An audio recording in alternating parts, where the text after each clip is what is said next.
आपके लिए लेकर आई हूँ बायोलॉजी का एक चैप्टर प्रकाश संश्लेषण फोटोसिंथेसिस। वैसे तो आप सभी जानते होंगे, फिर भी कुछ नॉलेज के लिए, क्योंकि अधिकतर RRB, SSC and etcetera exam में पूछे जाते हैं ये प्रकाश संश्लेषण से रिलेटेड क्वेश्चन, इसलिए मैं आज बायोलॉजी का एक टॉपिक प्रकाश संश्लेषण लेकर आई हूँ जो इस प्रकार है।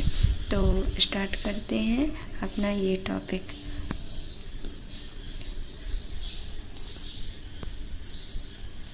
प्रकाश संश्लेषण फोटोसिंथेसिस की आखिर प्रोसेस कैसे होती है।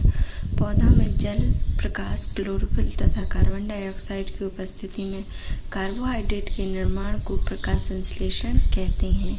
जी हाँ, पौधों में जल, प्रकाश, क्लोरोफिल तथा कार्बन डाइऑक्साइड की उपस्थिति में कार्बोहाइड्रेट के निर्माण को प्रकाश संश्लेषण कहते हैं। प्रकाश संश्लेषण के लिए 4 चीज़ें नेसेसरी होती हैं: water, light, chlorophyll and CO2।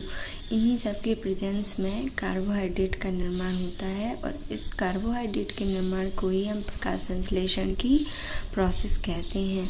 प्रकाश संश्लेषण का जो फॉर्मूला है वो कुछ इस प्रकार है। ये रिएक्शन प्रकाश संश्लेषण की 6CO2 प्लस 12H2O, सूर्य का प्रकाश और क्लोरोफिल, सूर्य के प्रकाश और क्लोरोफिल की उपस्थिति में C6H12O6 ग्लूकोज का निर्माण करता है और जल और ऑक्सीजन 6 अणु देता है। बढ़ते हैं हम इसी के साथ अपने आगे के टॉपिक पर। प्रकाश संश्लेषण आखिर किस चीज़ का अपचयन होता है, किस चीज़ का अपचयन होता है। तो प्रकाश संश्लेषण की जो प्रोसेस है वही एक ऑक्सीडेशन और रिडक्शन रिएक्शन है। जल का उपचयन ऑक्सीजन के बनने में, इसमें किसका जल का उपचयन होता है ऑक्सीजन के बनने में, तथा कार्बन डाइऑक्साइड का अपचयन रिडक्शन होता है ग्लूकोज के निर्माण में। प्रकाश संश्लेषण के लिए ये सब चीज़ें मिलती कहाँ से हैं, तो ये समझने के लिए हम इन बिंदुओं पर प्रकाश डालते हैं। स्थलीय पौधे वायुमंडल से CO2 लेते हैं। जो स्थलीय पौधे होते हैं वो वायुमंडल से CO2 ले लेते हैं, जबकि जो जलीय पौधे होते हैं जो जल में घुली हुई CO2 लेते हैं। जल पौधों की जड़ों द्वारा अवशोषित किया जाता है। जैसा कि हम सभी जानते हैं कि जल कहाँ से प्राप्त होता है, पौधों की जड़ों से पौधे तक पहुँचता है। प्रकाश संश्लेषण द्वारा निकलने वाला ऑक्सीजन इसी जल के अपघटन से प्राप्त होता है। जो ये पौधे जड़ों के द्वारा जो जल ग्रहण करते हैं उसी से क्या होता है, ऑक्सीजन हमें प्राप्त होता है।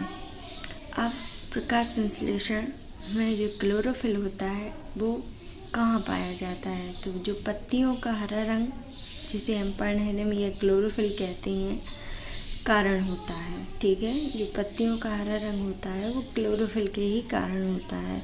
क्लोरोफिल का फॉर्मूला काफ़ी एग्ज़ाम्स में पूछा गया है, इसलिए मैंने यहाँ ये क्लोरोफिल का फॉर्मूला ऐड किया है। क्लोरोफिल का फॉर्मूला होता है C55H72O5N4 Mg। और क्लोरोफिल 4 प्रकार के होते हैं: chlorophyll A, chlorophyll B, carotene और ज़ैंथोफिल। ओके गाइस, और जो क्लोरोफिल होता है उसके केंद्र में मैग्नीशियम का एक परमाणु पाया जाता है, जैसा कि आप फॉर्मूले में देख ही रहे होंगे। क्लोरोफिल प्रकाश में लाल, नीला तथा बैंगनी रंग को ग्रहण करता है। क्लोरोफिल प्रकाश में रेड, ब्लू एंड पर्पल रंग को ग्रहण करता है। प्रकाश संश्लेषण की दर लाल रंग के प्रकाश में सबसे ज़्यादा और बैंगनी रंग में सबसे कम होती है।